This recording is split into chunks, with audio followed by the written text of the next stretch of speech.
Hello বন্ধুরা, তো আপনারা কিভাবে বাংলা যুবসাথী প্রকল্পের যে আবেদনের ফর্মটি আছে কিভাবে ফিল আপ করবেন তা আমি আপনাদেরকে স্টেপ বাই স্টেপ দেখিয়ে দিব। কিন্তু তার আগে বলে দিই, যারা চ্যানেলে নতুন আছেন অবশ্যই চ্যানেলকে সাবস্ক্রাইব করে দিবেন এবং ভিডিও শেষে অবশ্যই ভিডিওকে লাইক করে দিবেন।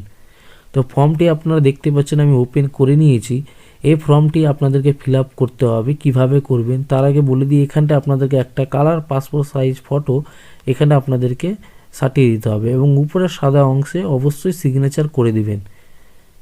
তো ফার্স্ট অপশন আছে আমাদের দুয়ারে সরকার রেজিস্ট্রেশন নম্বর, সেটা আপনারা দুয়ারে সরকার যে ক্যাম্প আছে সেখান থেকে আপনাদেরকে দিয়ে দিতে হবে। আপনাদেরকে এটা ফিল আপ করার দরকার নেই, এটা আপনারা ফাঁকা রেখে দিবেন। এখানে আপনাদেরকে আধার নম্বর দিতে বলা হয়েছে। আপনাদের যে 12 ডিজিট আধার নম্বর আছে সেই নম্বরটি এখানে আপনারা লিখে দিবেন। তারপর বলা হচ্ছে উপভোক্তার নাম মাধ্যমিক বা সমমানের পরীক্ষা অনুযায়ী। তো আপনার যে স্কুল সার্টিফিকেটে অ্যাডমিট কার্ডে যে মাধ্যমিক রেজাল্টে যে নামটি আছে সেটাই আপনারা এখানটায় লিখে দিবেন। এবং এখানে তারপরে বলছে মোবাইল নম্বর ব্যাংক অ্যাকাউন্ট লিঙ্ক যুক্ত। তো আপনার ব্যাংকে যে মোবাইল নাম্বারটি লিঙ্ক আছে সেই মোবাইল নাম্বারটি এখানটায় আপনাদেরকে লিখতে হবে। তারপর আপনাদের ইমেল আইডি যদি থাকে, যদি না থাকে তাহলে ফাঁকা রেখে দিবেন, আর যদি ইমেল আইডি থাকে তো অবশ্যই এখানটায় ফিল আপ করে দিবেন। আপনার লিঙ্গ কি ছেলে না মেয়ে অবশ্যই এখানটা আপনারা টিক দিয়ে দিবেন। পুরুষ বা মহিলা বা অন্যান্য যেটা আছেন আপনারা এখানে টিক দিয়ে দিবেন।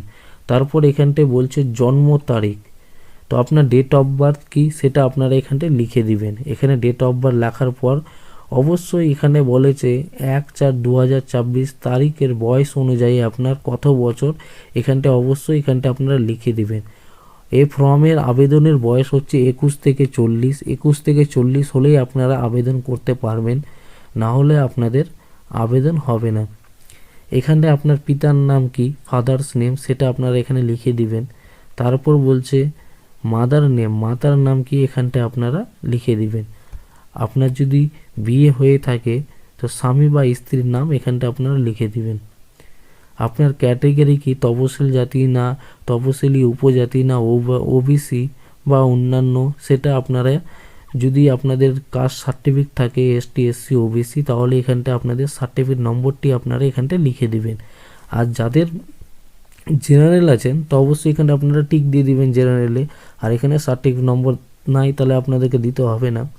তারপর বৈবাহিক অবস্থা, মানে আপনার বিয়ে হয়েছে কিনা, তো আপনার যদি বিয়ে হয়ে থাকে তাহলে ম্যারিডে রাইট ক্লিক করে দিবেন এবং অবিবাহিত থাকলে তাহলে আনম্যারিডে ক্লিক করে দিবেন। বিধবা হয়ে থাকলে বিধবাতে টিক করে দিবেন।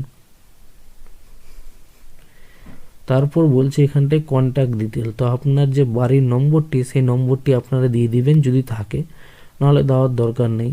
আপনার গ্রাম কি পড়ছে সেই গ্রামের নাম আপনারা এখানে লিখে দিবেন।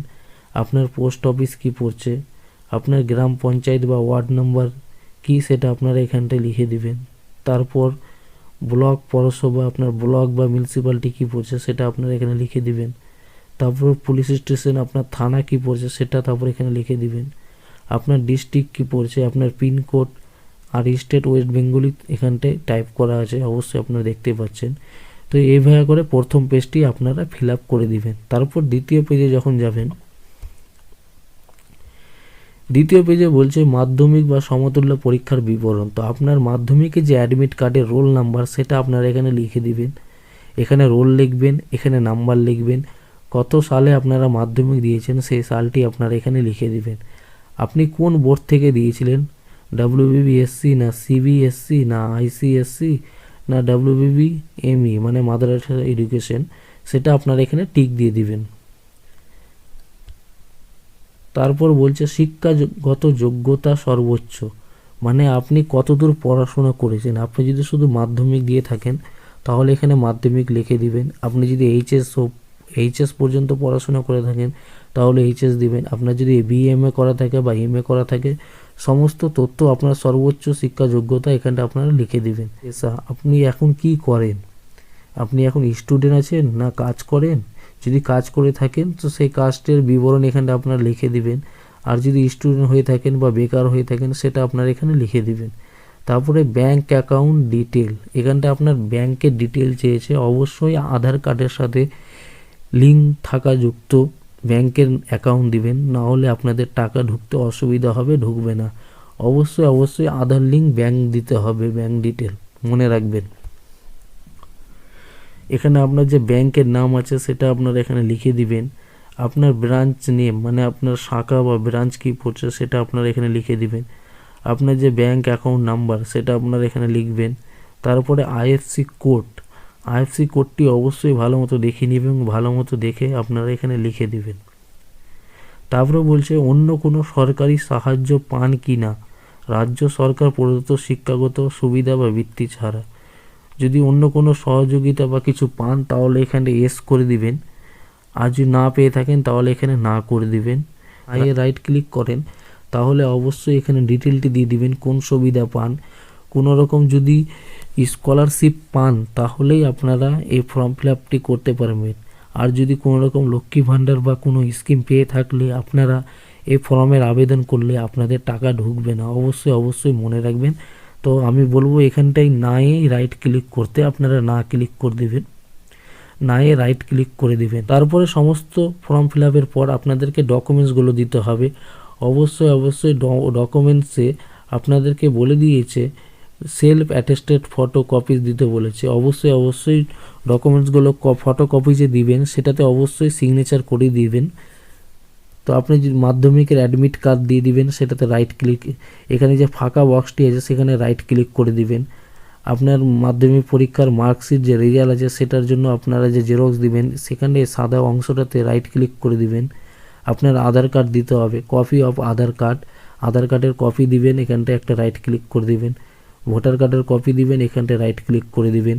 ব্যাংকের যে ফার্স্ট পেজ আছে যেখানটায় আপনার অ্যাকাউন্ট নাম্বার লেখা আছে সেই ব্যাংকের বইয়ের জেরক্স আপনাদেরকে একটা দিতে হবে, অথবা ক্যান্সাল চেক চেয়েছে, যদি ব্যাংকের বই না থাকে তাহলে আপনারা ক্যান্সাল চেকও দিতে পারেন। তো এখানে রাইট ক্লিক করে দিবেন। আপনার যদি এসটি ওবিসি এসসি সার্টিফিকেট থাকে তাহলে আপনারা অবশ্যই এখানে রাইট ক্লিক করবেন। যারা জেনারেল কাস্ট আছেন তাদের কোনো অসুবিধা নেই, না থাকলে এখানটা আপনারা ফাঁকা রেখে দেবেন বা ক্রস করে দিবেন।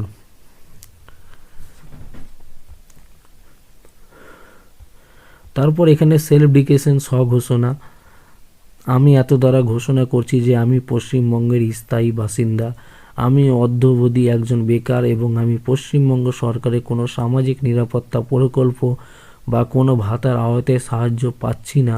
রাজ্য সরকার প্রদত্ত শিক্ষাগত সুবিধা বা বৃত্তি ছাড়া যদি এ সময়ের মধ্যে আমি কোনো কর্মস্থান পাই তবে আমি অবিলম্বে কর্তৃপক্ষকে জানাবো। আমার জ্ঞান ও বিশ্বাস অনুযায়ী সত্য যদি কোনো তথ্য বা বিরুদ্ধে আইনগত ব্যবস্থা নেওয়া হবে এবং সুবিধাটি প্রত্যাহার করা হবে। তো আপনারা এইভাবে করে ঘোষণাটি পড়ে নিলেন। তারপর এখানটায় আপনাদের যে সিগনেচার আছে, সিগনেচার পরে অ্যাপ্লিকেশন, সেখানটায় আপনারা সিগনেচার করে দিবেন এবং এখানটায় আপনারা তারিখ দিয়ে দিবেন। যদি কোনো রকম ফর্ম ফিল আপ করতে অসুবিধা হয় অবশ্যই অবশ্যই কমেন্ট করবেন, আর আমার চ্যানেলকে সাবস্ক্রাইব করে দেবেন, ভিডিওকে লাইক করে দিবেন।